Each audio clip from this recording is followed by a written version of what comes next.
Welcome back into the Lions 24/7 podcast. Happy to have you back with us. On our last episode of this podcast, we broke down the pickups of two high school linebackers for Penn State as they build out toward the future with their 2026 class. Encourage you to go check that out. If you missed it, it dropped on Tuesday. Linebacker remains the focus here on our second episode of the week, but we're talking about the transfer portal this time because Penn State made quite the splash in picking up Amari Campbell, former standout from North Carolina, brings a couple seasons of eligibility as a junior to Penn State. His commitment announced on Tuesday evening, and he's one of two additions that now Penn State expecting to bring on board ahead of preseason camp out of the portal. The other, of course, was a former leading Syracuse receiver, Trevor Pena, who we broke down quite a bit last Friday on an episode of this show with a Orange insider. We went up to Syracuse, heard a lot about his time with that program, projected a little bit about what it might mean with Penn State. This time, we're going to do the same thing with the linebacker, Amari Campbell, reaching down to Chapel Hill, one of our North Carolina analysts from a fantastic site within the network here at 24/7 Sports is going to join us, and Jason Staples right now. And when we get through with Jason, stick around. Daniel Gallen, my Lions 24/7 colleague, will join me to discuss the impact on Penn State's evolving linebacker room and what this might mean for defensive fortunes in 2025. But without further ado, we bring in Jason Staples, who covered Amari Campbell with the North Carolina Tar Heels during the first half of his college career. And Jason, thank you for hopping on with us. We're obviously trying to learn as much as we can in a limited window here on Penn State's linebacker edition, and I think you'll be able to help us out a bit. Yeah, I hope to. And he was a really good player for North Carolina, so start off with that. But yeah, it's a pleasure to be here.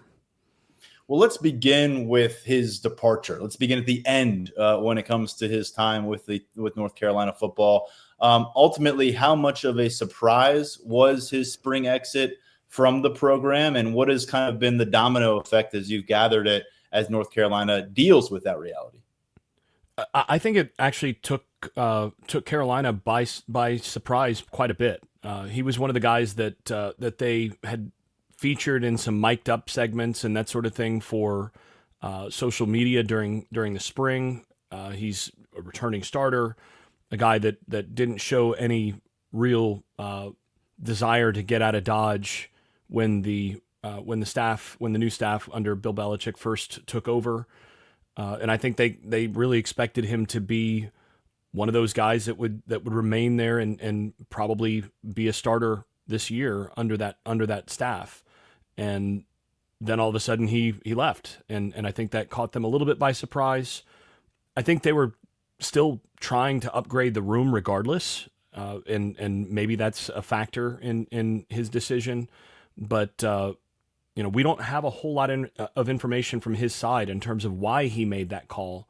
But I do think from the Carolina side, it seems that it took them at least somewhat by surprise. Obviously, we know now Nittany Lions are where his future lies, but you got a good view of the origin story for him at the college level and coming to campus, burning a red shirt in 2023, getting to start a game, actually his first year on campus, and then emerging as a full-fledged defensive mainstay last fall. What kind of development did you witness from him from year one to year two? Well, I mean, I think one thing that definitely helped him is that when the new defensive coordinator arrived, Jeff Collins, last year, he was pretty hands-on with the linebackers, and they needed that given the assistant coach, given the position coach at linebacker when Amari Campbell first got on campus. That was not one of the better coached positions at North Carolina or in the conference or in the NCAA as it was before. And you could see the growth this last year. He was much more reliable than he had been, and that whole position group was more reliable than they had been in terms of pattern matching and pass coverage, and also in triggering downhill into the correct gap and all of those things. And Amari really became, in his second year, he really became the guy that through whom they ran the defense. I mean, he was the guy with the dot on the helmet and doing a lot of the calling of things up front and making sure that the trains got there on time, sort of stuff. He was very much a leader on that defense last year, and you could see him really stepping into that kind of leadership role on the defense as a whole. We've heard about him giving passionate speeches to the team. Obviously, he's the guy who gets the green dot on the helmet. The person who wore that helmet for Penn State last year on defense, Kobe King, is now a Minnesota Vikings rookie. So that's an angle that we're pretty intrigued by. We think Penn State has some vocal components in its current linebacker room, but there's a lot of unproven talent, a lot of guys who haven't been in a lot of power conference battles at this stage. So in terms of having to enter a new locker room, what are the leadership traits that you've picked up on, and how does that carry over to a team that fully intends to chase a national championship? Does he seem like a player who can quickly become ingrained with the leadership core of this locker room? Yeah, I think he'll hit the ground running there. He's one of those guys. He's going to earn respect with the way that he works, and he is vocal, like you said. He is a guy that is going to demand respect, but he's going to work for his respect as well. And I think that'll fit well. And actually, I think him going to a team with an established defensive core only helps that. I think at North Carolina, there was a little bit more, last couple of years under Mac Brown in particular, you could say they were not the most hard-nosed program in the NCAA, but he was a hard-nosed player. And he was a guy that he sought contact. He tried to play old school football between the tackles when needed. And he tried to demand that his fellow players do that. They didn't always do that, but he was a guy that definitely tried to set the bar there. And that's why, I was pretty surprised when I saw him hit the portal, because I felt like he was a guy that, given the kind of hard-nosed approach that Bill Belichick and company want to bring to Chapel Hill, he was one of those guys that I thought would fit well within that kind of environment, but then apparently just wasn't a fit for whatever reason. He decided he wanted to move on. And again, he's going to a place in Penn State that prides themselves on exactly that sort of hard-nosed defensive tradition. And I think he'll fit there, at a place that, has had a few pretty decent linebackers over the years. Yeah, pretty important part of the history here. And James Franklin put out that call after the blue-white game here a couple of weeks ago and said, we want to add to LBU. We got a lot of history. If we can find the right fit, we're going to go get him. They found it here in Campbell. And when you look through his statistical production last season, it's hard to ignore those 6.5 sacks. What is it about his pass rush pedigree that perhaps popped last year? And is that a dynamic of his overall skill set that you think is ripe for building off of now that he's with the new program? Yeah, that's a great question, actually. And that is one of the real strengths of his game is for one, there's certain guys that just have a knack for timing when it comes to hitting the blitz and making sure that you're hitting the seam right at the right moment with the right angle, the right amount of force and all that. I go back to, dating myself a little bit here, but I remember LeVar Arrington back at Penn State being one of those guys who, when he blitzed, the timing was just unreal at times. It was like, oh my gosh, he completely got the snap count right. They had no idea he was coming, and he's in the backfield as the quarterback it hasn't even hit the back of his drop. Campbell did a great job of that sort of thing, both as a freshman and as a sophomore, in terms of showing a knack for that kind of timing. He also, he's a legit 230, and he's a little bit on the sawed off side of the spectrum. He's about 6'1", so he's not one of those longer guys, and he does a good job of using his leverage to basically make himself hard to block when he's coming downhill in that context, because that often ends up being kind of a reach type block for a lineman to kind of get to that blitzing backer, and he'll blow up backs. He's a guy that will come in with force. He's pretty thickly built and arrives with that force, and will run through some guys on the way to the quarterback. So you combine those things then with what I think is the other trait that kind of jumps off the tape for him is he's a pretty explosive player moving in a straight line. He's a guy that when he triggers downhill, when he bursts, he's going, right? He has that 10-yard, 0 to 10-yard burst area is in the plus territory for him. He's a pretty quick accelerator. I think in terms of weaknesses, he's maybe not as agile in pass coverage as you would like. I mean, your first round type backers are a little more fluid than he is on that, and he gave up more in pass coverage on some of that than what you would like. But he is, but I mean, but that's not. It's not that he's a stiff. It's just that he's much quicker moving downhill and accelerating than he is in terms of the fluidity of turning and running and all of that. But I think you combine that sense of timing and then just the ability to accelerate and burst downhill with some good play strength. And he's got some a little bit longer arms for a 6'1" guy, so he's able to finish in the backfield when he did get those opportunities. So that's what really makes him a good pass rusher, really inside the box. And those are mostly inside the box pass rush situations where he's cleaning up or where he's arriving from a blitz rather than them lining him up on the edge. He's not an edge rusher. He's not one of those guys that's you're gonna situationally just line up on the outside and expect him to be Lawrence Taylor. That's not his game. But in terms of a B gap, A gap type blitzer, you will get payoff out of him in those contexts.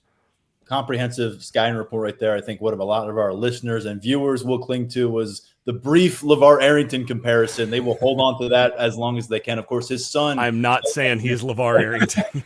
I know. But anytime that name comes up on this podcast, ears are going to perk up. And we've been talking about his son getting into the room a little bit. And it was nice diagnosis there because I think we had some people saw the stat sheet and they said, well, can he be a straight up edge rusher? Because that's maybe an area where Penn State could use some help. And you were pretty clear with your scouting report of where he belongs, what he does well. And when we move it forward here and kind of finish on Campbell with this, looking ahead to his junior season, he's going to be plopped into a defense here led by Jim Knowles. That was a big splashy move during the offseason. We've got outlets like ESPN placing Penn State at number 1 in preseason rankings. There's going to be a major spotlight when you're playing linebacker for this defense. How do you feel Campbell can adjust to this moment? And ultimately, what do you think are the next most important steps for him to move forward, become an NFL-type prospect, and ultimately push this Penn State defense to the next level? Well, I think he really fits a lot of what Knowles likes in a linebacker. I mean, Knowles is going to base out of that 4-2-5 type structure that most teams do. And he's one of those guys, he can play either of those two backer positions. And you can move him around. You can ask him to run the middle of the field. He's got enough speed to do that. You can ask him to play sideline to sideline and chase. Knowles will bring pressure from those backers. You can ask him to do a lot of those things, and he's pretty reliable, showed reliability in terms of triggering downhill against the run. And he's not 240, so if he's got some guys in front of him who can help cover him up and give him those lanes to come in, he's going to be a reliable tackler. He's a form tackler in the box. And so that's all the sorts of stuff that Knowles likes to do. I just think it's a good fit. And for what he's going to have around him, it's going to make a lot of sense for him. I would expect him, he's probably still going to play 2 years there. I don't think he's one of those guys that's a day 1, day 2 type guy in the NFL draft. But I do think day 3 of the NFL draft in 2 years, he's probably picked. And he's one of those type guys that makes sense in that range. He'll at least be on NFL radars in that range coming out of a place like Penn State. Really appreciate your perspective on Campbell here. I wanted to close out with you by talking about a kind of a two-way street situation here. Campbell coming up to Happy Valley, a couple of former Nittany Lions going down to Chapel Hill, joining a new look program. And I know you folks have had your hands full at the UNC site trying to keep tabs on this roster as guys leave and guys come in, and Bill Belichick reshuffles the staff. But Joseph Mapoye, a defensive tackle here who transitioned from defensive end during his first few years of college, and then Smith Vilbert, who we thought was going to be around for year 7 with the Nittany Lions. They are both going to be wearing North Carolina uniforms here in 2025. Any insight from you on why these guys made that move, what North Carolina perhaps saw in each of them? Yeah. So, I mean, first of all, Carolina has had just a massive amount of roster churn. I think right now, if I was doing the number count correctly earlier today, they were going to have something like 63 new players for next Wow. year. So, and that may be wrong in 5 minutes. I don't know, but a lot of that has been on the line of scrimmage. They've got, I think, 4 offensive linemen of the 15 that they had on last year's roster who are returning.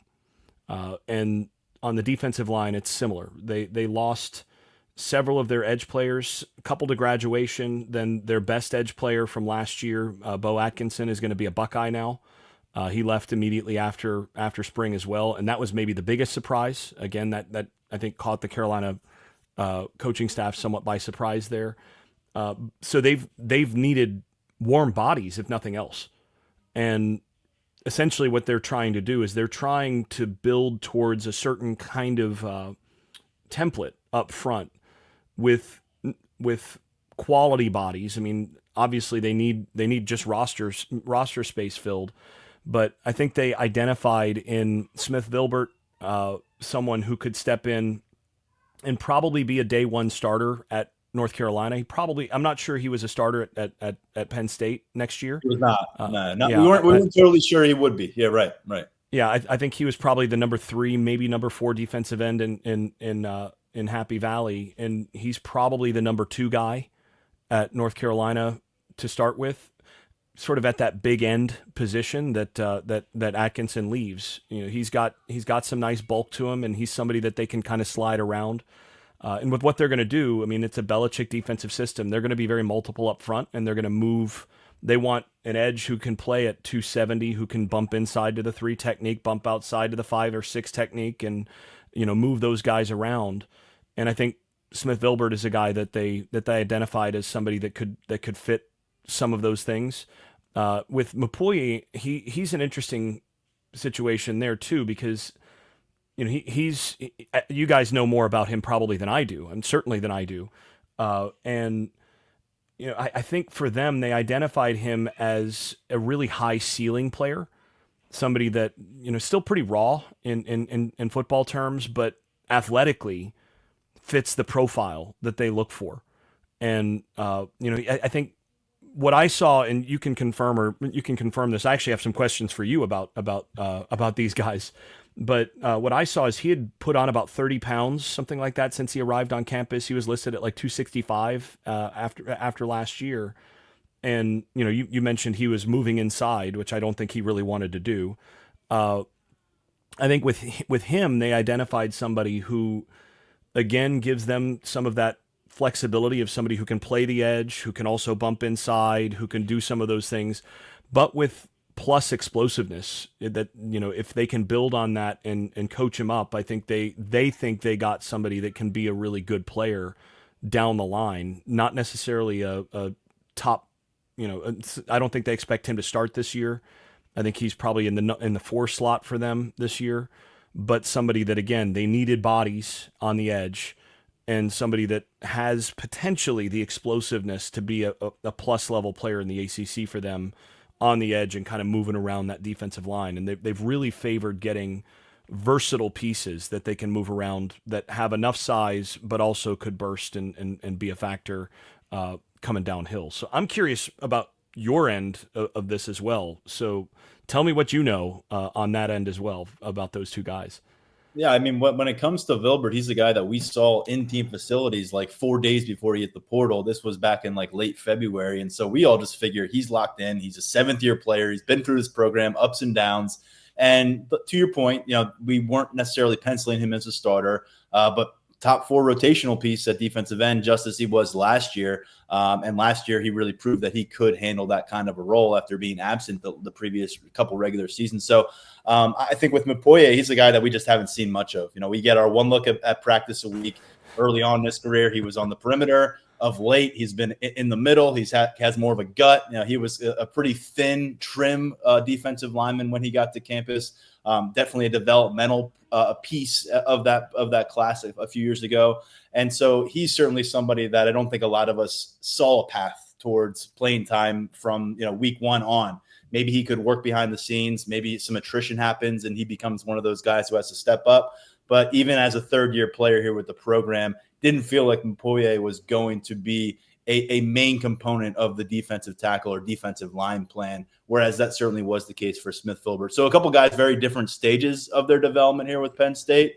And when guys leave the program, we don't spend as much time, I guess, diving into why they left as we do about why guys came into the program. And so there's probably still some gray area with both of them. And if you want to pick our brains about that in the months ahead, we're certainly open and to reciprocate because he did a great job laying out the case for Amari Campbell. And it's not like this was a 2-for-1 trade, folks, but this is kind of the world we live in and the world that we reside in as college football reporters, where you're going to end up kind of feeling like you've swapped some players on a couple different rosters. So really appreciate you for putting some pieces together for us on Campbell, what we might expect when he hits the practice field in August. And in the meantime, I encourage everyone to check out Inside Carolina's coverage of UNC. This is the group that broke the Bill Belichick to Chapel Hill story. They do fantastic stuff on a daily basis, and we'll see if our paths cross again. But for now, really appreciate everything you gave us here on the podcast, Jason.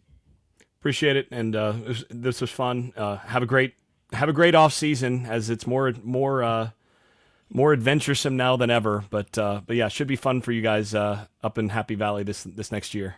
This episode of the Lions 24/7 podcast continues with more perspective on the addition of Amari Campbell out of North Carolina. We just spent a long time learning about Campbell and what he accomplished down with the Tar Heels, what he may be able to do here in Happy Valley. We're going to swing things forward a little bit here and talk about the linebacker room and the impact of Campbell's addition. For that conversation, let's bring in Lions 24/7 colleague Daniel Gallen. Daniel, good to get you back on board. We have some things to talk about here at the linebacker room because it's an area we've discussed really before the end of the spring schedule. But once James Franklin hits the podium at the Blue-White press conference and says, yes, we need to find a solution at the linebacker position, we're going to try to do that. Less than 2 weeks later, they're bringing in a player who had 70-plus tackles last year at the power conference level, 6.5 sacks, and someone who has a couple of years of eligibility remaining. So how would you kind of gather the evidence from this last few weeks, losing some Tamir Robinson, adding Amari Campbell, and how does Penn State come out the other side of it when you evaluate their linebacker room? I think the Campbell addition is one of those moves that helps you now and has the potential to help you later on. When you talk about Campbell having multiple years of eligibility remaining at the college level. And we know that when Penn State hits the portal, that it's pretty selective, and it does try to balance who are guys that can come in right now and who are guys that maybe it takes a couple years or we develop them a little bit. Think about Johnny Dixon in that regard. I think Campbell is one of those guys that checks both boxes for you, where you can bring him in, get something out of him right away, and then also continue to develop him under Dan Connor, under Jim Knowles, and have him be a potentially valuable piece of your offense for next year. I was reading some of Tyler Calvarusso's coverage of Campbell after his commitment, and the one note that stood out to me beyond just the stats and everything that comes with it is that Campbell called UNC's defense last year. He was the green dot. We'll see who that is. You talk about someone missing spring ball and then coming in. Maybe it's a little less likely you put them in that position. But I think that speaks to the type of player that you're adding to your linebacker group in terms of intangibles, communication, and just overall intelligence within the game. So I think that people love to see those numbers, love to see what he did at UNC last year. But I think that this is another element to things that, when you talk about the room, adds another dimension. Maybe solidifies it a little bit more in another respect. Clearly, you did not have Campbell for spring camp. You also didn't have Tony Rojas, who was working his way back, recovering from offseason procedure. He was in a sling earlier in the winter. He was out of it well into spring practice, and he should be good to go come fall camp. But he put out something on social media about this edition, about how fired up he was to wake up on Wednesday, knowing that Amari Campbell's his future teammate. These guys have a connection going back to the high school fields of Virginia. But Daniel, Rojas re-enters the conversation now when we get into preseason camp mode. You've got Dom DeLuca, who's a fifth-year senior, and now you bring in Amari Campbell, who has this starting experience under his belt, not just as a sophomore, but he's a guy who got some starting experience in 2023 as a freshman down in Chapel Hill. How does this make you feel about the linebacker room in terms of who needs to be ready to play against Nevada from game one, and also maybe buying some time for the more unproven components like the Anthony Speckas, Kari Jacksons, Keon Wiley's of this group? Yeah, you mentioned Tony Rojas, and yeah, his enthusiasm was pretty fun to see on social media. You saw the screenshot of the FaceTime, and the not just the post when it happened, but the next morning. These are two guys from Northern Virginia. Their schools didn't play, I don't think, when they were both there, but in those communities, each other, and you form some bonds that way. I think when you talk about Campbell coming in and what that does for week 1, August 30th, Nevada, Beaver Stadium. I do agree with you that maybe you don't need to push a Kerry Jackson or an Anthony Specca before they're ready. Maybe it creates a little more competition with Rojas and DeLuca to give you a third guy who can rotate in. When you talk about Penn State most likely playing 2 linebackers in a 4-2-5 for the majority of their defense. But it also raises that level of competition, pushes someone like a Rojas. DeLuca, I think that we know what he is. He's going to push no matter what. But I think that you're raising the competition in the room as well. Putting someone for Keon Wiley to compete with. Putting someone for Dakari Nelson to compete with too.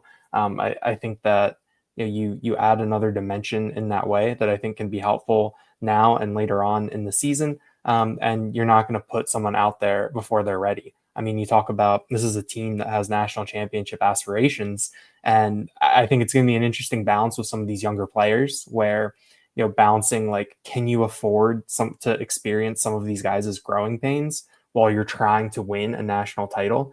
I think bringing in someone like Campbell, maybe it helps, mitigate that a little bit. Maybe it helps limit some exposure for some of these players too.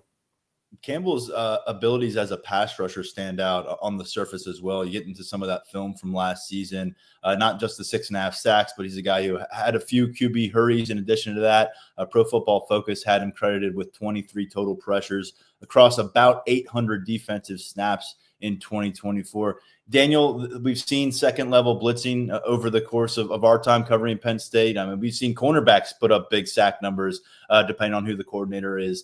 What stands out to you about Amari Campbell, his skill set, maybe what he's already flashed at North Carolina that leads you to believe that Jim Knowles is going to have a plan for him and what that might look like? Yeah, I think when you look at what Campbell did at North Carolina in terms of marrying him as a run defender versus calling on him to blitz every once in a while and get after the quarterback, I think that is a combination that gives you some flexibility at that second level. Ever since Brent Pry moved on and we saw Manny Diaz be really aggressive, we saw some aggressiveness from Tom Allen in some of the different packages. I think Knowles is someone who has a reputation of putting guys in positions where they can make some things happen. I'm going to be really intrigued by what you can do with Campbell. I did think it was a little funny to see some of the conversation, right after Campbell commits, and people are like, "Okay, move him to edge, like put him there and let him go." And it's like, whoa. James Franklin was just on the podium, like saying, "We need a linebacker right now." So, but I think that having that versatility is something that is really beneficial to Penn State, to Jim Knowles. We talked about how Jim Knowles is another one of these D coordinators who came up through smaller schools that maybe had more limited talent pools, which meant that you had to get creative and had to invent these new positions for guys to work at. And Penn State is a place that probably doesn't have to do that as much. I know that's something that Tom Allen talked about a little bit last year, where you have this really thorough talent, so you don't have to get as creative. But I think to have someone like Campbell in your back pocket that you can lean on, that you can maybe use a little bit differently. I think the idea of we know what Rojas is as an athlete and what he's capable of. So playing those two guys off of each other at different times, we know what DeLuca can do and the type of body type athlete he is. I think it gives you more flexibility there to do some different things. Campbell's body type is going to fall more in line with like a Kari Jackson, Anthony Specca at this spot in his career. You're not going to be picturing a kind of a tweener. Is he a defensive end? Is he a linebacker? He's barely over 6 foot.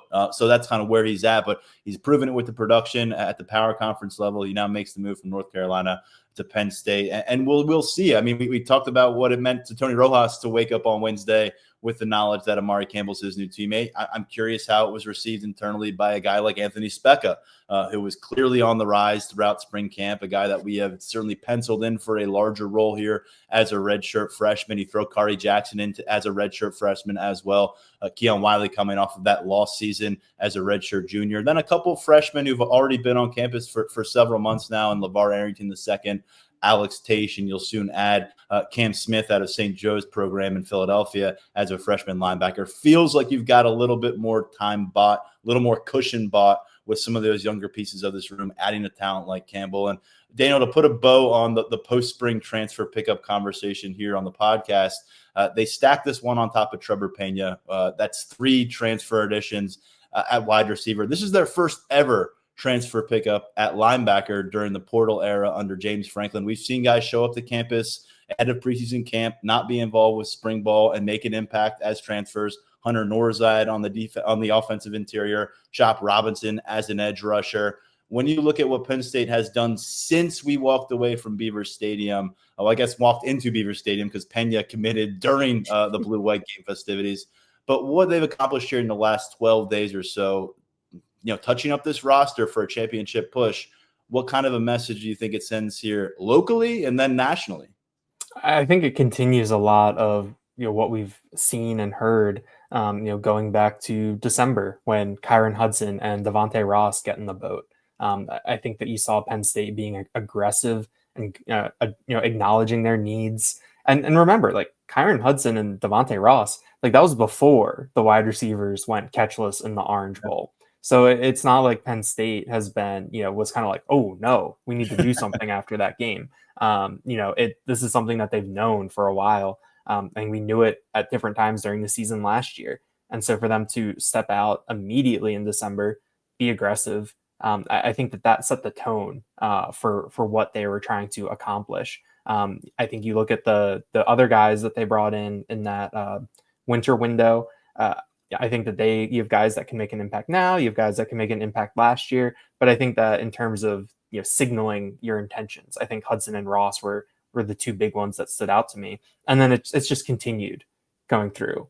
Jim Knowles, Stan Drayton, making upgrading 2 spots that you were kind of like it might be a little tough to upgrade from a Tom Allen who was solid last year. It might be a little tough to upgrade from a Jaylon Sider who was here for 7 years and did some really nice things with Katron Allen and Nick Singleton. And then suddenly Penn State does it, I think, or makes moves that could be perceived as doing that. And so I think that through line has continued, with being aggressive to get Pena in the boat, and then Campbell as well. I think that's just the continuation of what this offseason has been. And you rounded up some of those post spring ball polls or power rankings of where people see Penn State. I know ESPN had one this morning from Mark Schlabach where he elevated Penn State to that number 1 spot.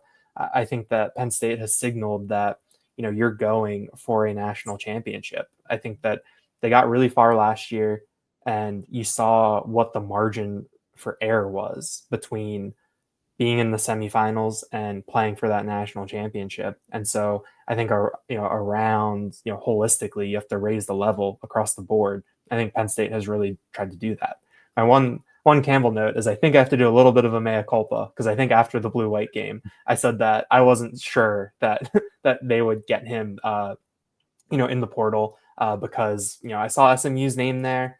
And I gave the caveat that we know what SMU is splashing around in terms of their resources. So I have to own that for my gut being a little off on that one. But yeah, it's going to be interesting to see how all of this comes together. All of a sudden, people around the country are starting to look towards State College, Pennsylvania, and wonder what Penn State's throwing around in some of these NIL conversations. They've come a long way in that regard the last couple of years. It's been reflected with the roster building. And Daniel, you're going to collaborate with our fantastic photographer, Grace Brennan, today. We're recording on a Thursday. This podcast goes live on Friday morning, but you will be in Thursday evening in Philadelphia for a major NIL event for Penn State. Take us into the details, what you've gathered, and what kind of coverage we can probably expect for our viewers and listeners over at Lions247.com on Friday and into the weekend. Yeah, Happy Valley United, Penn State's NIL Collective, is hosting for the second year the We Are in Philly event. Last year, Grace and I went. It was at the Bellevue Hotel, and coaching staff was there. All the players from Philly were there. Some Lettermen were there. Pat Kraft was there. Just a very Saquon Barkley was there last year. just a very, very strong showing across the board. They're building on that this year. It's at the Union League in Philly. Yesterday on social media, they announced that they had sold out the sort of general admission tickets. I think VIP tickets were still available. And so, a bunch of lettermen are going to be there, a bunch of coaches. Saquon will be back, after winning a Super Bowl now for the Eagles. And there's just a lot of entertainment. James Franklin will speak. Different players will speak, and it just gives fans a real opportunity, I think, to see where those NIL dollars are going and get some face time, which I think that is something with NIL, is that part of the return on that investment is getting to know these players, having that access, and maybe building some relationships in the business world. So looking forward to getting down there. I know that is one of those events where I think people enjoy the photos maybe a little bit more than the written word, but it'll be nice to see, I guess, a different side of what goes into building a program like Penn State, and what goes into trying to elevate things from college football playoff semifinalist to a college football playoff national champion. Fully encourage folks out there to go read those written words from Daniel Gallen as he comes out of this event and gives us a really great summary of what he witnessed, what he experienced, what he heard, who he saw. You never quite know walking into these events what you're going to walk away with in your pocket. So curious to see what Daniel has for us. And then, of course, Grace Brennan probably going to have a monster photo gallery up at Lions247.com. A lot of familiar faces, current faces with the Nittany Lions, some old ones as well. And so that'll all be waiting for you at Lions247.com on Friday and into the weekend. Daniel, I'll let you hit the road with Grace. Thank you so much for taking some time to break down Amari Campbell's impact in the linebacker room. And we'll be back with another episode with you pretty soon. Thanks, Tyler. That's going to wrap up this episode of the Lions 24/7 podcast. Hopefully you have a better picture of the impact that Penn State's acquisition of Amari Campbell might make here in 2025. We'll get a chance to see Campbell hit the practice field in August. Rest assured, he'll be putting in a lot of time and effort with his new teammates and coaches between now and then. That's also when we'll get to see Trevor Pena suit up in practice action as well. For now, stepping aside, I am Tyler Donahue. We're back with more episodes of the Lions 24/7 podcast next week. In the meantime, hope you're all well. Thanks for always watching and listening wherever you find us. Take care.